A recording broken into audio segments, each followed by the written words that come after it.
John 8, verse 12. Whoever's follow me will not walk in darkness, but we have the light of life, says the Lord. Gospel of the day.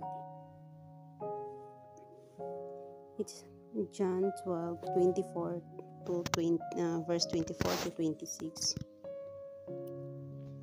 Truly, truly, I say to you, unless a grain of wheat falls into the earth and dies, it remains alone, but if it dies, it bears much fruit.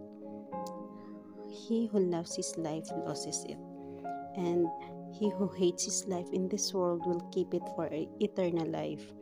If anyone serves me, he must follow me, and where I am, there shall my servant be also. If anyone serves me, the Father will honor him.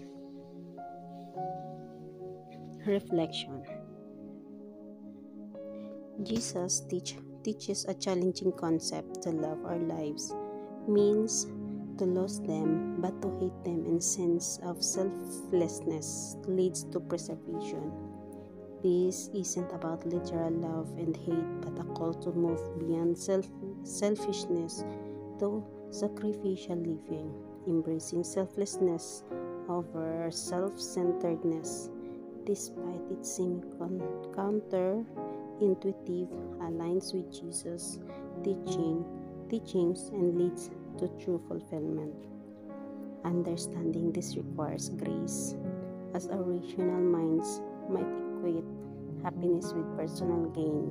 However, true happiness and the good life come from selfless service to God and others, not from riches or status. This path of self-giving is the way to gain everything truly God. Saint Lawrence exemplifies this teaching. As a deacon, he distributed the church wealth to the poor, even under threat of death, showing that the true treasures of the church are its people. Reflect on living selflessly, focusing on God and others' needs over your own. This is the call of Jesus, promising fulfillment and true richness in life.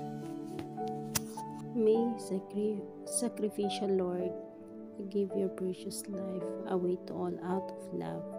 The total self-giving in your life resulted in the salvation of those who will accept this glorious gift.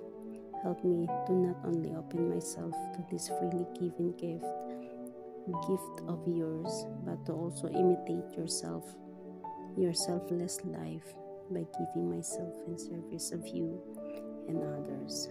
Saint Lawrence, deacon and martyr, pray for us. Jesus, I trust in you. Amen.